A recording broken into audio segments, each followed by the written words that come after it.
Shabbat Shalom à tous, bienvenue dans cette nouvelle vidéo où on va parler de la paracha Béchalach.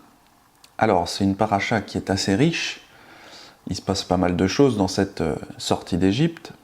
Vous savez, les déménagements, c'est souvent très stressant. Alors, on commence au verset 17. Alors, on voit au verset 17 que Yahweh ne veut pas que son peuple passe par le chemin du pays des Philistins, parce qu'il y avait la guerre là-bas. Alors c'est intéressant parce que on peut lire la paracha de plusieurs façons, comme vous le savez, il y a plusieurs niveaux de lecture.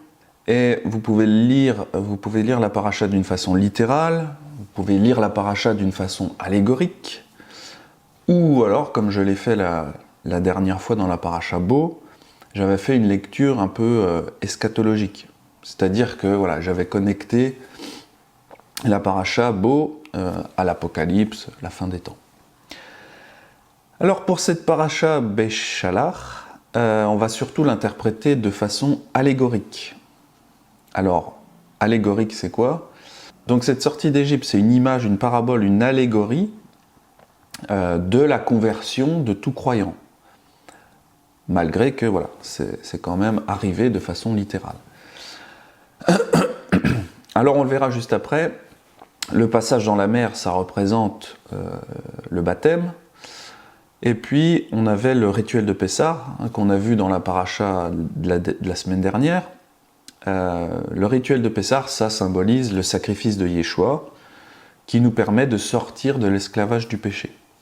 Donc voilà, ça représente vraiment le début de la conversion de chacun d'entre nous. Alors, comme je le disais, cette paracha, ça commence par le fait que Yahweh est vraiment attentionné au tout début de la conversion. J'en avais parlé dans ma vidéo sur le pentecôtisme. Les bébés croyants, ils ont besoin de beaucoup d'attention au début.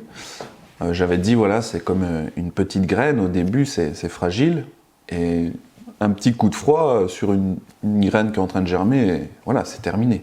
Et on voit dans ce passage que Yahweh a la même préoccupation, c'est-à-dire qu'il évite de montrer la guerre, parce qu'il sait que la foi de son peuple, elle est très fragile. Et je vais essayer de montrer dans cette paracha Béchalach comment Elohim, il nous fait grandir, mais par petites doses, à travers différentes épreuves. Alors Elohim, il aurait pu tout à fait montrer la guerre à son peuple. D'ailleurs, quand on est un bébé croyant, Elohim, il pourrait nous montrer également la guerre spirituelle qui se passe dans les cieux. Vous savez, comme quand Élisée montre l'armée céleste aux serviteurs. Élisée donc pria et dit « Je te prie, ô Yahweh, ouvre ses yeux afin qu'il voie. » Et Yahweh ouvrit les yeux du serviteur, et il vit. Et voici la montagne était pleine de chevaux et de chariots de feu autour d'Élisée. Donc c'est sûr que si tu montres ça à un bébé croyant, il va être complètement traumatisé.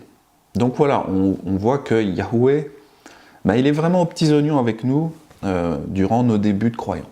Bon, alors après, on a un passage qui dit que, Moshe se rappelle de prendre les ossements de Yosef. Donc ça, ce passage, c'est surtout pour montrer que c'est important de se rappeler d'où on vient, nos racines, nos ancêtres, et puis aussi de se rappeler les promesses qu'on a faites aux patriarches. Si vous voulez, les bénédictions qu'on a aujourd'hui, en tant que croyants, ça vient de la promesse initiale que Elohim a faite à Abraham. Et donc voilà, si cette portion des Écritures nous parle de se rappeler de nos ancêtres, c'est important de se rappeler. Alors après tout ça, on nous parle dans cette paracha de la colonne de nuée le jour et la colonne de feu la nuit.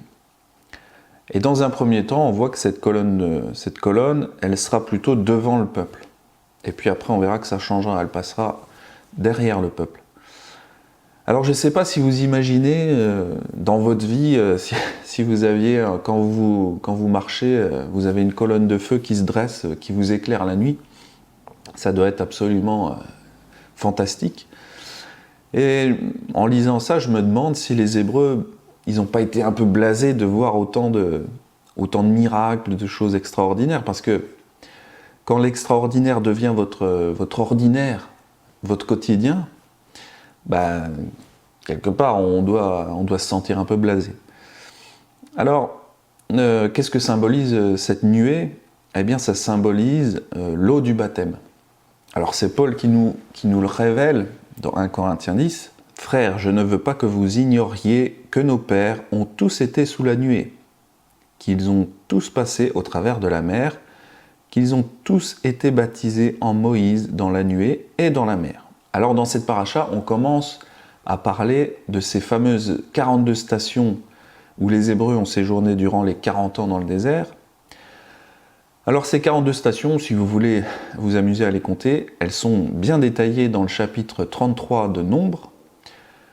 Et donc voilà, ils sont partis de Ramsès en Égypte pour aller, dans un premier temps, à la station Sukkot. Alors je crois qu'il existe quand même pas mal d'études, alors plutôt dans le monde anglophone je pense, pas mal d'études sur ces fameuses 42 stations du désert. Et ce qu'on peut retenir, c'est que ces 42 étapes peuvent nous apprendre, nous croyants, peuvent nous apprendre des leçons sur les différentes étapes dans la vie d'un croyant, né de nouveau bien sûr. Donc voilà, on va essayer de voir ce qu'on peut tirer de ces premières stations dans le désert. Hein. C'est l'objet de la paracha d'aujourd'hui. Alors ensuite, évidemment, dans cette paracha, vous avez Pharaon qui a perdu son fils, donc il est un peu sonné, mais il va se mettre à la poursuite de ses esclaves, hein, les Hébreux. Et les Hébreux, en voyant ça, ils vont commencer à stresser, bien flipper. Alors évidemment, le peuple va aller voir Moshe pour l'enguirlander. Ils vont dire « Ouais, on préfère servir les Égyptiens que mourir dans le désert. » Et Moïse leur répondra « De se taire, taisez-vous !» Alors ce qu'on peut dire à ce stade, c'est que c'est un peu, si vous voulez, la première étape d'un croyant très jeune. Il va immédiatement chuter. Et cet événement, ça va juste montrer au peuple voilà, que leur foi, elle est quasi inexistante et très fragile. Alors Moshe les guide, les aide, en leur disant qu'ils doivent se reposer sur Elohim. Et après ça, tu as le fameux miracle de la mer qui s'ouvre en deux. Moïse étendit sa main sur la mer, et Yahweh refoula la mer par un vent d'Orient, qui souffla avec impétuosité toute la nuit. Il mit la mer à sec, et les eaux se fendirent.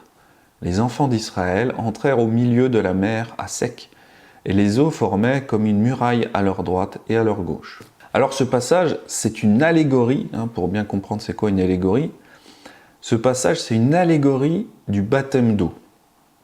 Comme je l'ai dit tantôt, c'est Paul qui nous le révèle dans 1 Corinthiens 10. « Frères, je ne veux pas que vous ignoriez que nos pères ont tous été sous la nuée, qu'ils ont tous passé au travers de la mer, qu'ils ont tous été baptisés en Moïse, dans la nuée et dans la mer. » Alors on voit pendant ce baptême que les Égyptiens, ils sont également entrés dans la mer avec les Hébreux.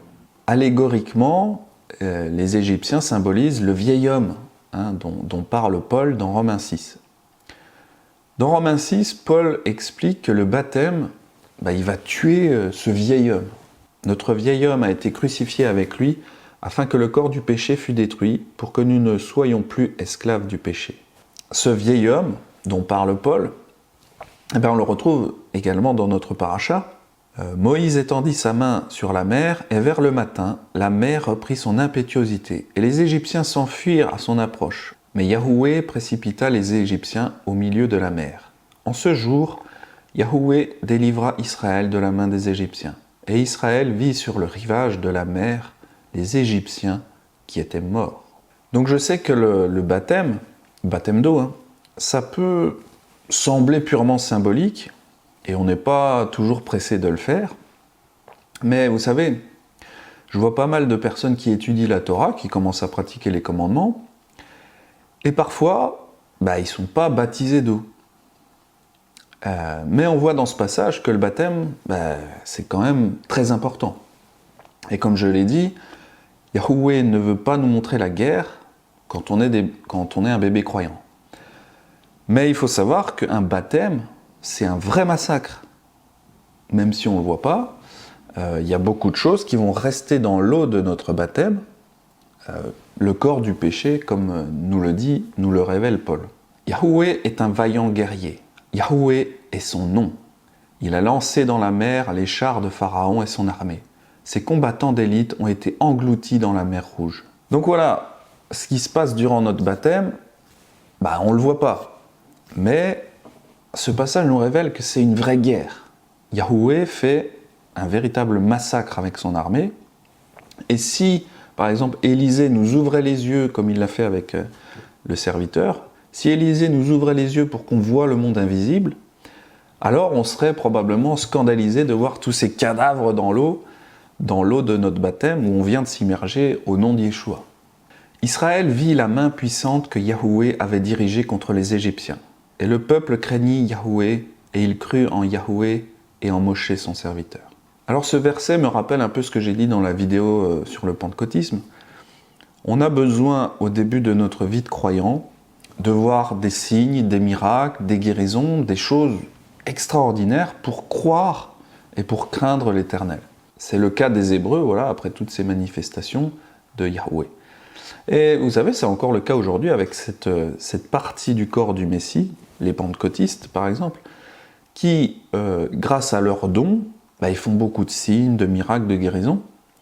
Et voilà, on a tous besoin, plus ou moins, de passer par ces étapes au début de notre conversion. D'ailleurs, une autre grande force des mouvements pentecôtistes ou des évangéliques, c'est leur don également pour la louange. Et on le voit dans ce passage de la paracha, on le voit juste après le baptême, le passage dans la mer. Eh bien, Moshe, il va chanter un cantique, et tout Israël, voilà, s'est réjoui, ils ont chanté et dansé. Donc voilà, les premières étapes de la conversion des Hébreux, ça correspond très bien au ministère pentecôtiste. Bon, après, il ne faut pas s'arrêter là, ce n'est que le début du voyage. On est à peine à la 4e station, donc il nous en reste encore 38 dans le désert. Et évidemment, il y a d'autres épreuves qui vont survenir. Alors, une des grandes épreuves, ça va être l'eau de Mara. Le peuple a soif, il trouve de l'eau, mais celle-ci était amère. On peut dire ici qu'il s'agit également d'un baptême. Alors le baptême d'eau, ça s'est déjà fait à travers la mer ouverte en deux. Mais là, je pense qu'on nous parle plutôt du baptême du Saint-Esprit. Alors je l'ai déjà répété 50 milliards de fois, je pense que vous devez peut-être en avoir marre, mais je mettrai au-dedans de vous mon esprit et je ferai que vous marchiez dans mes ordonnances et que vous gardiez mes lois et les pratiquiez. Alors Yeshua dira quelque chose d'équivalent concernant l'Esprit Saint dans Jean 16, 8. Lorsqu'il, le Saint-Esprit, sera venu, il convaincra le monde touchant le péché, touchant la justice et touchant le jugement. Alors dans ce passage, Yeshua nous dit que le Saint-Esprit doit nous convaincre de notre péché. Et vous savez, cette première étape à Mara, c'est exactement ça. C'est-à-dire que l'eau amère, ça symbolise le péché. Alors en effet, on retrouve cette eau amère dans la Torah, dans Nombre 5. Et dans Nombre 5, dans ce passage, il est question d'une femme qui se détourne de son mari et qui lui est infidèle. Et dans ce passage de Nombre 5, cette femme infidèle, elle doit boire les eaux amères. Vous savez, c'est pour ça que dans certains sédères de Pessah, on trempe une branche de céleri dans du vinaigre. C'est pour nous rappeler que c'est Yeshua qui a bu le vinaigre à notre place quand il était sur la croix. Alors de plus, le vinaigre se dit chometz, ce qui vient de chametz, vous savez, le levain. Et évidemment, le levain, ça symbolise le péché. Alors dans notre paracha, il fallait jeter un bout de bois dans l'eau pour que l'eau devienne potable. Alors évidemment, ce bout de bois, ça symbolise la croix.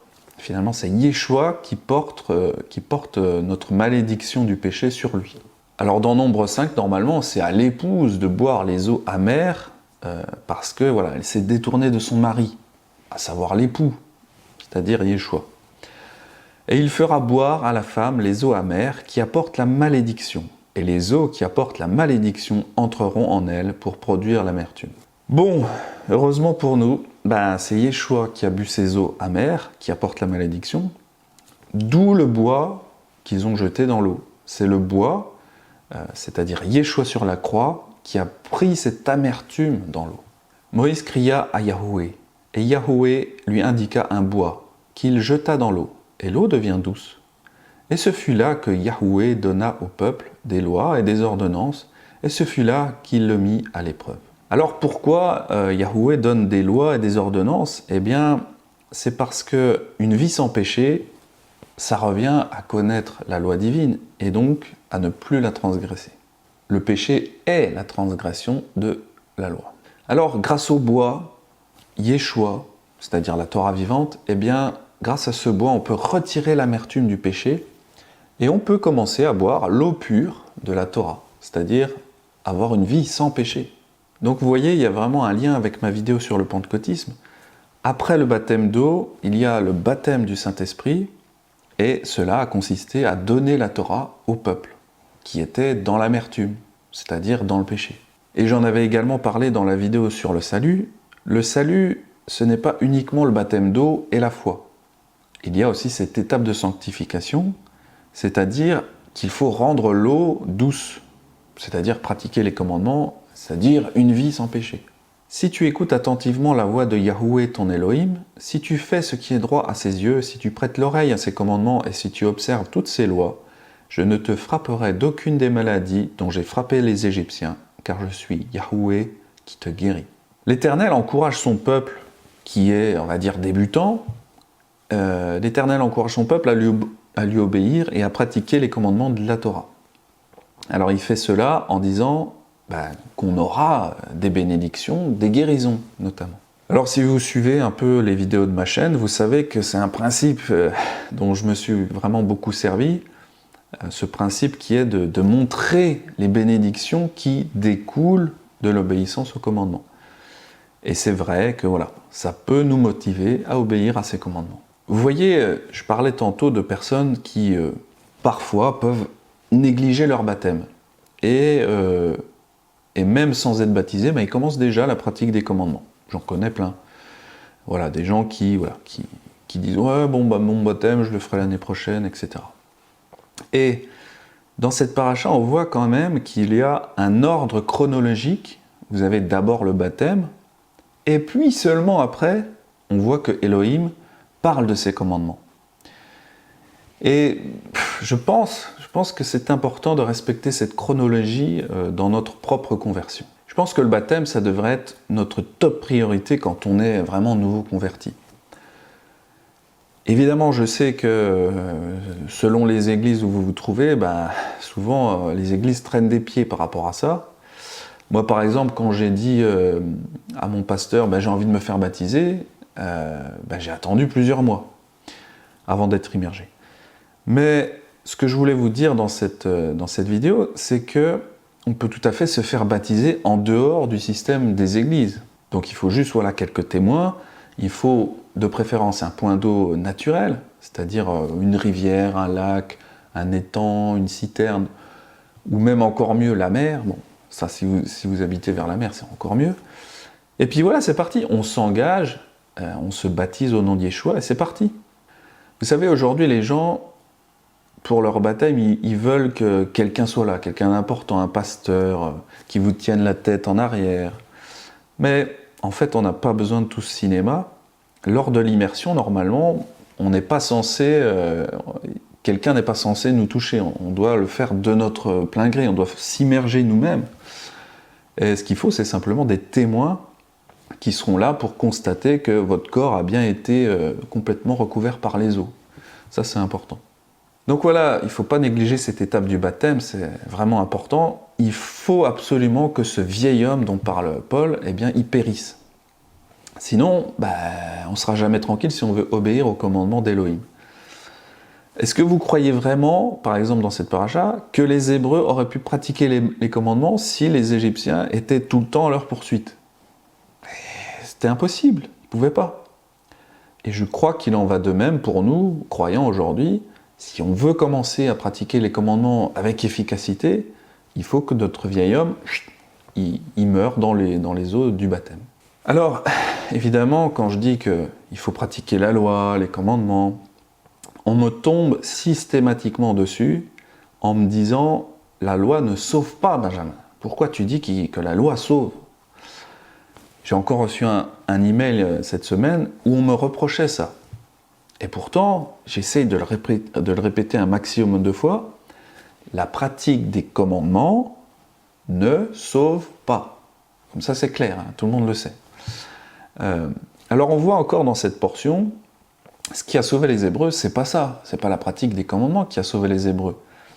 Leur délivrance, ça a été la sortie d'Égypte et le passage par les eaux du baptême, c'est-à-dire qu'ils se sont engagés dans leur foi, ils ont eu la foi parce qu'ils ont vu tous les prodiges que l'Éternel a fait en Égypte.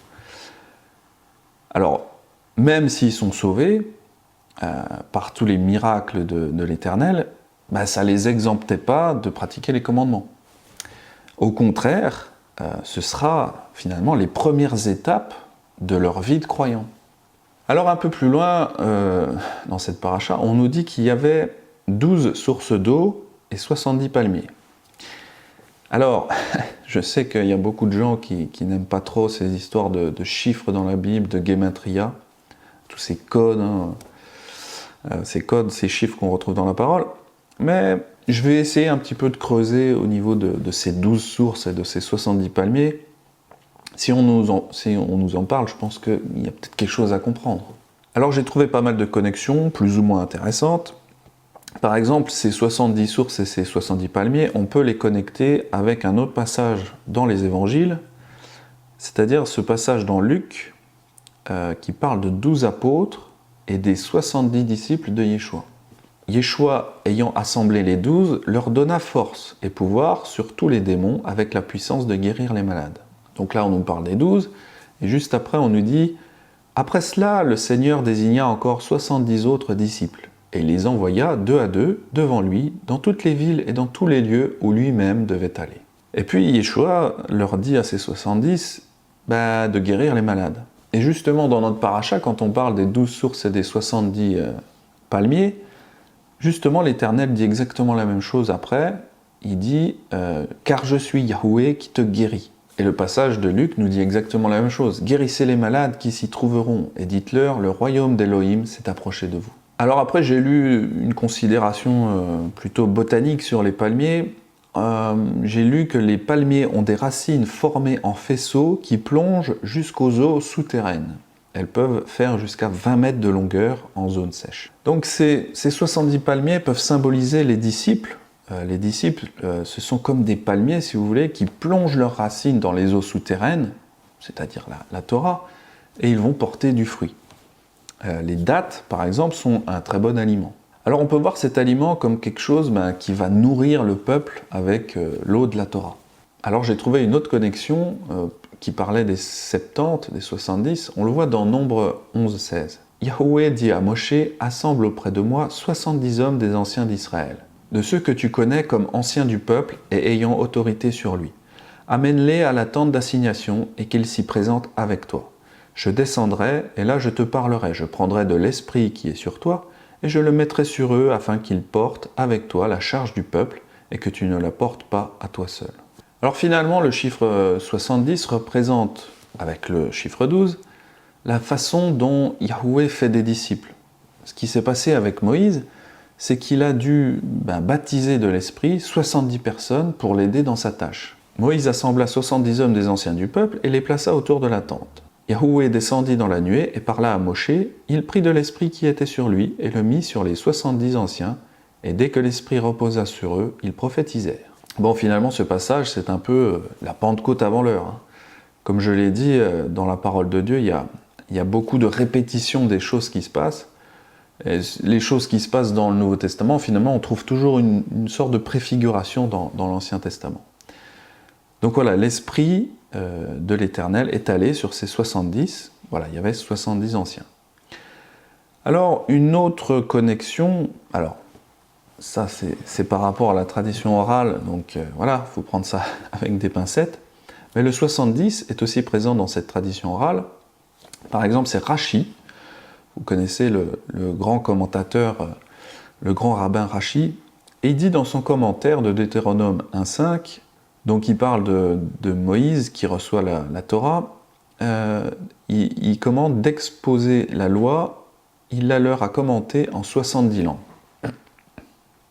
Alors on retrouve encore cette remarque dans le Talmud de Babylone.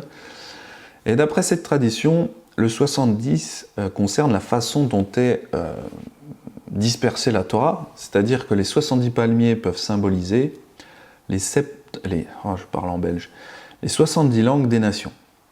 Donc là encore, on a une référence à la Pentecôte, la Pentecôte qui a servi, d'après Ézéchiel, à donner la loi et les commandements.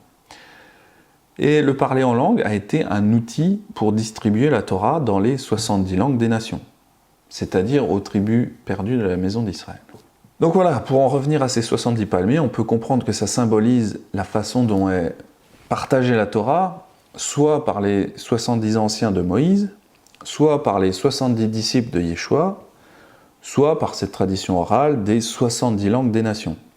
Et puis vous avez aussi, ça c'est très connu, la Bible, la traduction de la Bible qu'on appelle la Septante, parce qu'il y avait 70 rabbins des 12 tribus d'Israël qui ont traduit cette Torah de l'hébreu au grec.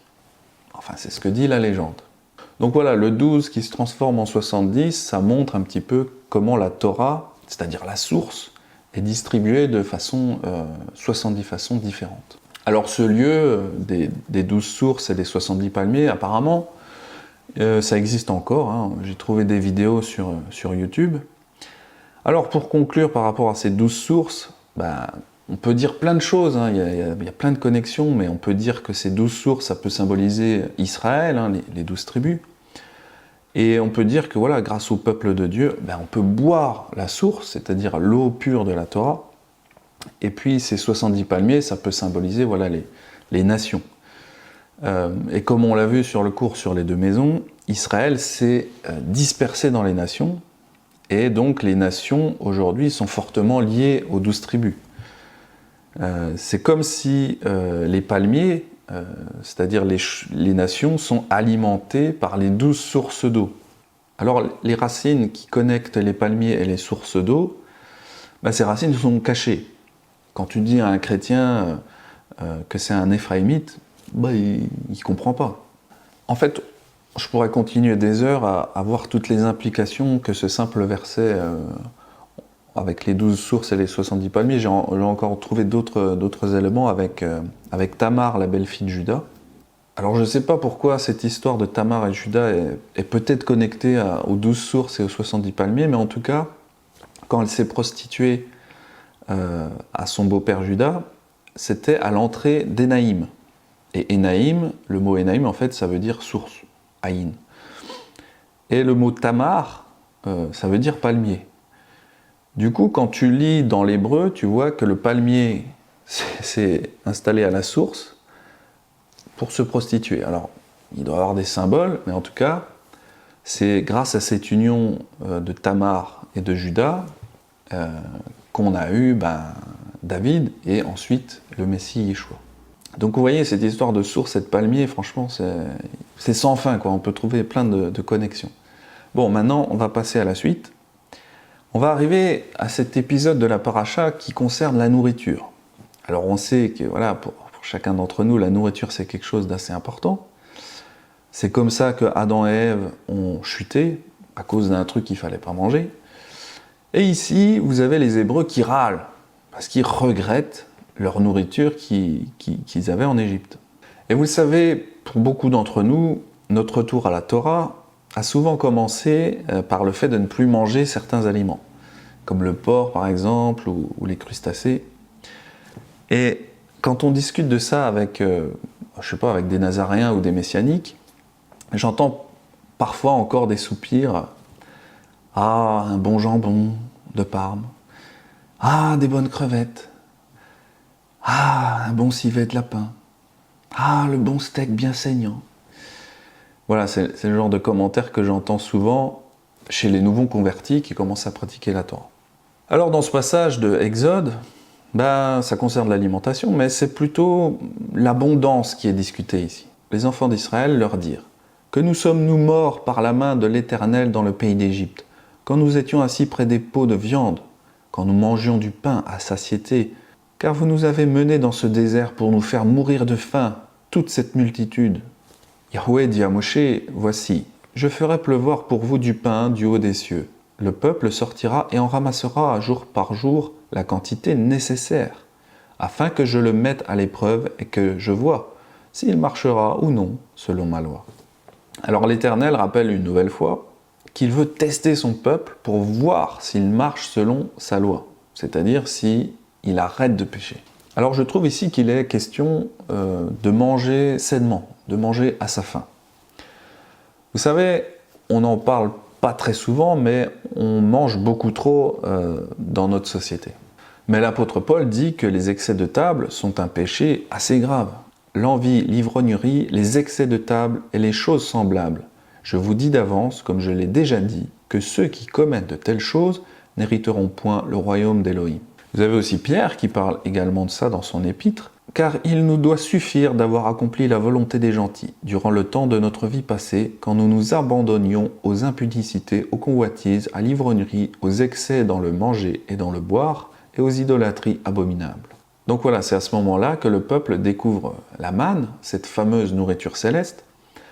Donc, la sanctification, c'est quelque chose qu'on ne pense pas très souvent, mais ça passe aussi par une alimentation particulière. Alors c'est vrai qu'on vient tous du christianisme, et c'est vrai que dans le christianisme, on reconnaît, la plupart des pasteurs reconnaissent l'aspect sanitaire des commandements de la cacheroute, mais pas l'aspect spirituel.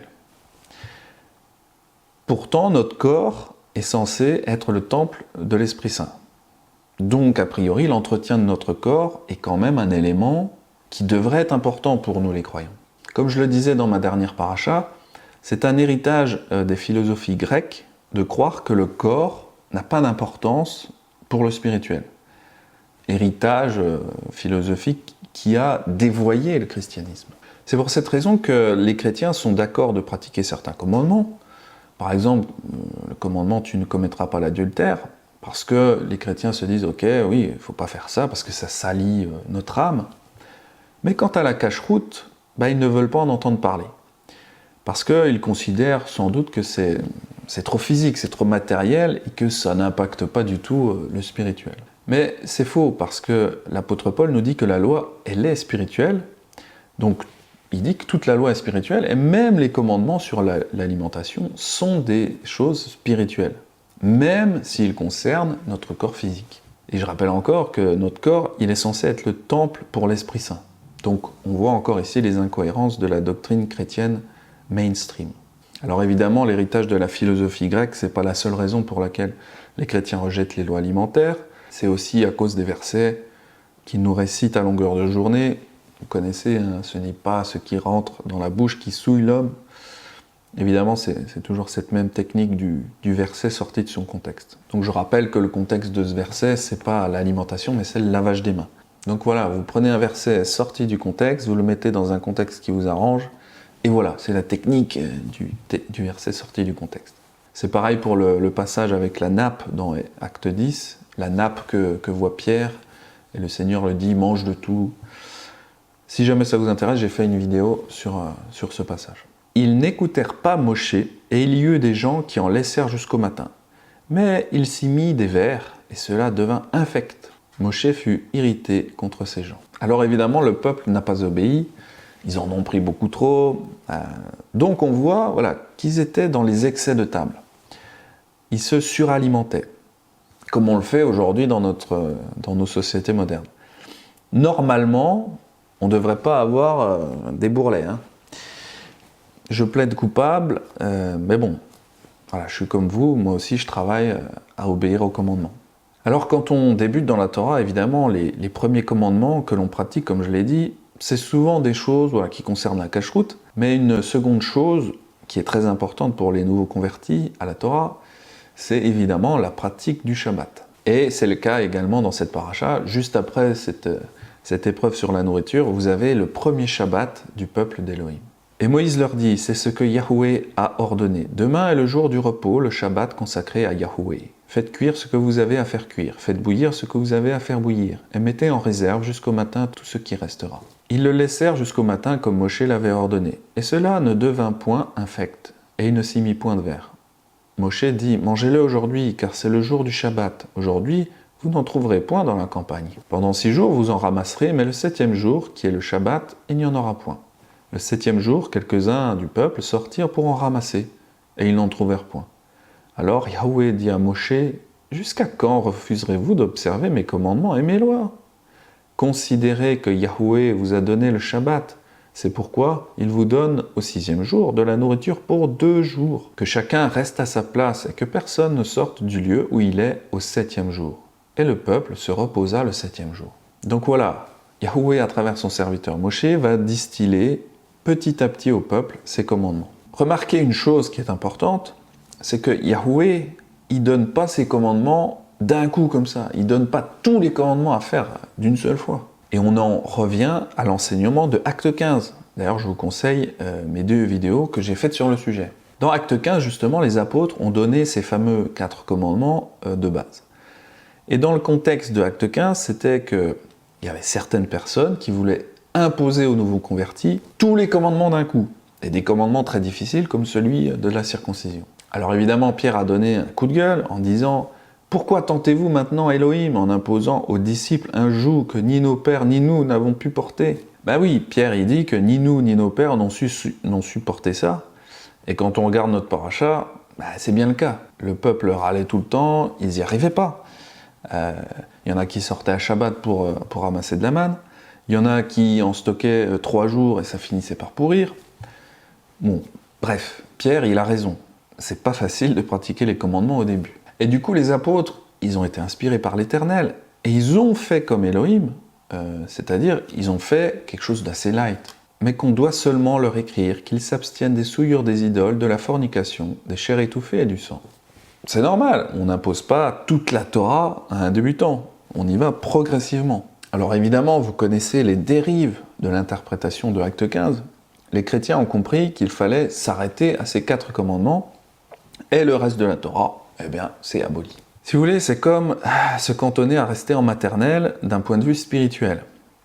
Ce qui est normal, parce que finalement, la chair, notre chair, refuse d'obéir à la Torah. On préfère rester des bébés spirituels. Bon, voilà. Maintenant, on va passer à une nouvelle épreuve, celle de la pierre d'Horeb. Alors, juste une petite aparté à propos des 42 stations, et finalement des 42 grosses épreuves potentielles qu'on pourra rencontrer dans notre vie de croyant.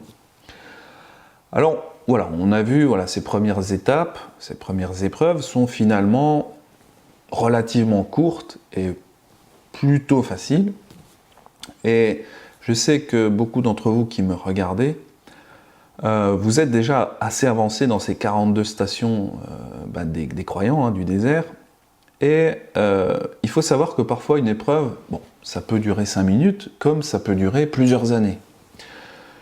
Et parfois, certains d'entre nous, on peut rester dans une phase, dans une épreuve, dans une station, qui peut sembler durer très longtemps. Et on peut même désespérer des fois de voir une échappatoire. Comme si parfois le Seigneur ne nous parle plus. On silence radio pendant 1 an ou plus. Mais je dirais que c'est le privilège des gens qui sont avancés dans le chemin étroit. D'un côté, on se rapproche de la terre promise, mais en même temps, c'est parfois très difficile. Donc voilà, c'était juste une petite aparté pour ceux qui sont déjà très loin dans ces 42 stations. Parfois, on rencontre un calme plat, une zone désertique, c'est le cas de le dire, et voilà, c'est très difficile, donc voilà, courage à vous.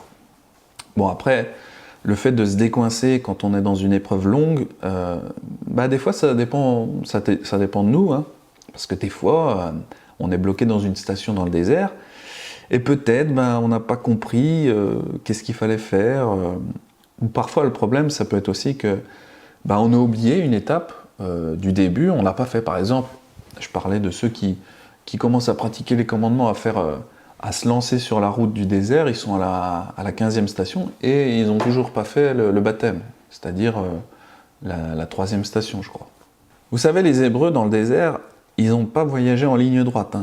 Ça a été assez laborieux. Vous savez, si je tape Ramsès direction Jéricho, voilà, ça prend pas 40 ans. Google Maps me dit 140 heures, donc ça veut dire à peu près 6 jours de marche. Et même si je pars d'ici de Mons, ça me fait 33 jours. Donc voilà, ça prend pas 40 ans. Alors revenons-en à cette épreuve, désolé pour la digression, revenons-en à cette épreuve de Horeb. le Seigneur dit à Moshe, marchez devant le peuple, menez avec vous les anciens d'Israël. Prenez en votre main la verge dont vous avez frappé le fleuve et allez jusqu'à la pierre d'Horeb. Je me trouverai là moi-même présent devant vous, vous frapperez la pierre et il en sortira de l'eau, afin que le peuple ait à boire. Moshe fit devant les anciens d'Israël ce que le Seigneur lui avait ordonné. Alors il faut rappeler que Horeb, d'après ce que je lis en tout cas, c'est la première fois où Moshe a rencontré Yahweh sous forme d'un buisson ardent, dans Exode 3. Moshe faisait paître le troupeau de Jéthro, son beau-père, sacrificateur de Madian, et il mena le troupeau derrière le désert et vint à la montagne d'Élohim à Horeb. L'ange de Yahweh lui apparut dans une flamme de feu au milieu d'un buisson. Donc rappelons ce que dit Paul sur ce fameux rocher spirituel. Ils ont tous mangé le même aliment spirituel et ils ont tous bu le même breuvage spirituel car ils buvaient à un rocher spirituel qui les suivait, et ce rocher était Machiar. Mais la plupart d'entre eux ne furent point agréables à Elohim, puisqu'ils périrent dans le désert. Donc ce fameux rocher d'Horeb, c'était Yeshua. Nul n'est saint comme Yahweh, il n'y a point d'autre Elohim que toi. Il n'y a point de rocher comme notre Elohim. On voit dans ce passage que Yeshua, c'est bien l'Éternel, Yahweh. Alors c'est vrai qu'en général, la question qu'on doit essayer de se poser quand on lit une paracha, c'est où est-ce qu'on retrouve Yeshua dans la paracha ? Et bon là, il est un peu partout. L'ange de Yahweh, c'est le rocher. Mais voilà, il était aussi la nuée et la colonne de feu. Bref, Yeshua, il est vraiment présent un peu tout du long de cette paracha. Allez, pour finir cette paracha, on va lire une dernière épreuve. C'est une guerre. Alors c'est marrant parce qu'on a commencé la paracha en disant que Yahweh avait épargné à son peuple de voir la guerre, de peur qu'il ne se décourage. Mais maintenant, le peuple, il a vécu pas mal d'épreuves déjà. Et ils ont commencé petit à petit à obéir aux lois, aux commandements. Et on voit comment Yahweh entraîne son peuple, qui progressivement va devoir apprendre à comment on fait la guerre, comment on se bat. D'ailleurs, le but de cet exode, c'est finalement de s'installer en terre promise. Terre qu'ils devront conquérir par la guerre. Donc, on cache la guerre au début de la conversion, mais finalement, c'est un des buts finaux. Par exemple, l'Apocalypse, je ne sais pas si vous savez, mais ça se finit en une guerre, une grosse fight. Quand les 1000 ans seront accomplis, Satan sera relâché de sa prison. Et il sortira pour séduire les nations qui sont aux quatre coins de la terre, Gog et Magog, afin de les rassembler pour la guerre. Bon, Yeshua va les fumer, mais bon, on aura quand même notre place à tenir. D'ailleurs, on va finir avec ces deux versets. Et lorsque Moshe tenait les mains élevées, Israël était victorieux, mais lorsqu'il les abaissait un peu, Amalek avait l'avantage. Cependant, les mains de Moshe étaient lasses et appesanties. C'est pourquoi ils prirent une pierre, et l'ayant mise sous lui, il s'y assit, et Aaron et Hur lui soutenaient les mains des deux côtés. Ainsi, ses mains ne se lassèrent point jusqu'au coucher du soleil. Alors dans ce passage, vous voyez qu'il y a un phénomène paranormal. Si Moshe a les bras élevés, alors la guerre est gagnée. Si Moïse baisse les bras, alors on perdait la guerre. Et du coup, je ne voyais pas qu'est-ce que ça nous apporte de savoir ça, qu'est-ce que ça signifie pour nous. Et du coup, moi, j'ai fait le geste pour essayer de voir qu'est-ce que c'était. Et en faisant le geste comme ça, les bras étendus vers le ciel, j'ai compris. Ting. Alors on sait que Moshe, c'est une préfiguration de Machiar. Moshe, Machiar, c'est quasiment le même mot. Et donc oui, ces bras élevés, ça fait penser à la croix. Ce qu'il faut comprendre dans ce passage, c'est que la victoire n'est possible que si le chef, il est dans cette position. C'est-à-dire que notre victoire, elle ne dépend pas de nous, mais de la mort de Yeshua sur la croix. Alors, ça ne dépend pas de nous, malgré tout, on doit travailler quand même. Josué, il se fightait quand même contre Amalek. Mais la victoire, ça ne dépendait pas de Josué, ni des hommes qui étaient là pour se battre. Voilà, je pense qu'on va s'arrêter sur cette belle parole. Sans Yeshua sur la croix, la victoire n'est pas possible. Mais on doit se battre et travailler pour son royaume. Voilà, je vous remercie si vous avez écouté jusqu'à la fin, jusqu'au bout. J'espère que ça vous aura apporté quelque chose, que ça vous aura béni. En tout cas, moi, ça me bénit beaucoup de faire ces vidéos. Voilà, je vous dis à très bientôt. C'était Benjamin. Shabbat Shalom à tous.